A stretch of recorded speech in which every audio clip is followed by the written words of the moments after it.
제가 3월 5일 날 한국에서 올 때 그 격리돼 있습니다.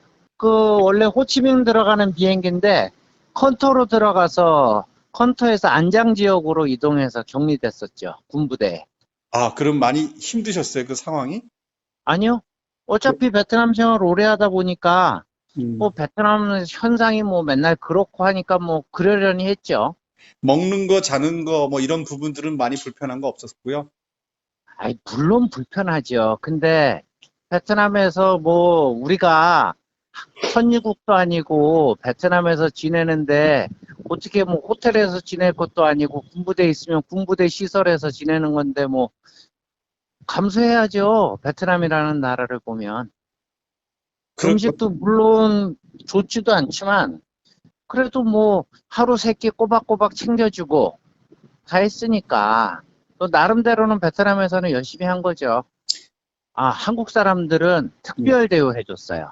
특별대우라는 것이 그러니까 무슨 뜻이죠? 뭐냐면 그때 영사관에서도 오고 해가지고 그 한국 사람들이 건의사항들이 몇 개 있었어요. 아, 뭐냐면 뭐 얼음 같은 것도 좀 해달라 아, 해가지고 하루에 얼음도 베트남 쪽에서 공급을 해주고 물론 돈은 냈겠죠 누군가가 뭐, 그렇겠죠. 하는 애든 어디서 냈는데 하여튼간에 모든 부분에 있어서 뭐 홀대당하거나 그런 것도 아니고 굉장히 좀 대우는 그렇게 대우받는 것도 아닌데 그렇다고 해서 거기 있는 사람들을 뭐 미워하거나 그런 거 전혀 없었어요. 자는 거는 당연히 불편하죠. 왜 그러냐면 군부대 시설을 갖다가 이용하는 건데 침상도 불편하고 다 불편하죠. 아, 벌레도 급조된, 있고 모래도 많고 음, 모기도 많고 아, 근데 그거 어떻게 하겠어요, 뭐. 그거 뭐 한국 사람이라고 해가지고 별도로 할 수 있는 게 아니고 그냥 다 똑같이 지내는 건데. 일단 이 동네 사람들은 그런 거 전혀 안 느끼고요. 네, 근데 이제 주변 사람들을 만나면 음, 한국 사람이라 그러면 약간 좀 피해가고 뭐 음, 그런 거는 있다라고 들었어요. 솔직히 안 무섭겠어요? 저 음. 사람이 걸렸다 그러면 자기 격리되고 자기 음, 생활도 그렇게 되는데 무섭겠죠, 당연히. 만약에 지금 한국 사람이 바로 옆집 사람이 파리에서 와가지고 음. 기침한다 그러면 전부 다 무섭겠죠, 한국 사람들도. 한국 사람뿐 아니라 지금 유럽에서 온 사람, 외국 사람들, 뭐 이런 사람들에 대한 경각심도 거의 뭐 같은 수준이죠. 똑같지 않을까요? 아, 저는 그렇게 생각해요. 어차피 근데 저도 매일 슈퍼마켓을 가거든요. 네. 그리고 뭐 애들 음식 해준다고.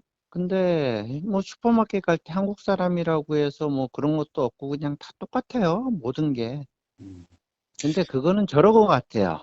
제가 격리당했을 때도 보면은 베트남에 처음 오는 사람들은 그 환경 자체가 너무 좀 열악하잖아요.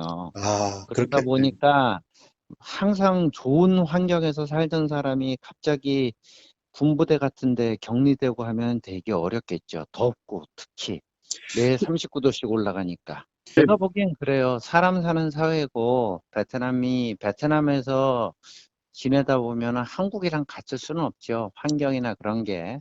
그러니까 그런 거 좀 억셉트하고 해야지.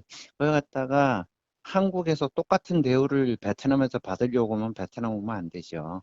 그러니까 저는 저렇게 생각을 하죠. 음, 보면은 저도 격리를 당했잖아요.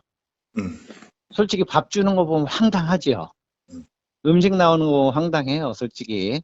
근데 그거 우리가 먹는 게 아니라 저는 그때 격리됐을 때 230명 격리됐을 때 베트남 사람이랑 똑같이 있었거든요, 거기에. 걔네들 먹는 거 우리 똑같이 주는데 그렇다고 한국 사람들이라고 해서 특별 음식 줄 필요는 없잖아요. 걔네들이 만들어서 줄 수도 없고. 그러니까 다 똑같은 거죠, 그게. 근데 그게 한국 사람들은 맨날 좋은 밥 먹다가, 예, 좋은 밥 먹다가 갑자기 그런 베트남 음식 먹으려면 힘들죠. 근데 그게 차별 대우하려고 하는 게 아니라 자기네들 베트남 국민들이 먹는 걸 그대로 한국 사람들한테 똑같이 나눠주는 거니까요. 이 나라는 되게 무서울 거예요. 제가 보기에는. 되게 무섭다 보니까 솔직히 한국에서 그 진단하고 하는 그 시스템들이 베트남은 전혀 없다 보니까 더 무섭고 전파되면은 방법도 없고 그러다 보니까 이쪽 입장에서는 더 강력하게 통제하고 강력하게 할 수밖에 없는 상황이죠. 근데 그게 한국 사람들 입장에 봤을 때는 서로 다른 거예요. 왜 그러냐면 나라의 수준이 다르고 의료 수준이 다르고 다 다른데 그걸 갖다가 한국 사람 입장에서 똑같이 맞춰서 보면 안 된다는 거죠. 왜 그거를 갖다가 그렇게 한국과 똑같이 해주길 베트남에 기대하고 베트남 정부가 이쪽도 살려고 하는 건데 그냥 이해하려고 해야 돼요. 왜 그러면 저도 지난주에 야장 갔다가 오는데 그 다음날 갑자기 비행기가 공항이 폐쇄됐어요. 음. 그래가지고 저도 비행기 날렸지만 근데 뭐 이 나라에서 그런 강제적인 수단까지 해가지고 막으려고 하는데 그거 어떻게 하겠어요. 왜 그러면 불편한 거 감수해야죠. 그걸 갖다가 한국 사람들 기준으로 해서 너무나 그걸 비판하고 그걸 갖다가 혐오하고만 안 된다고 생각해요, 저는.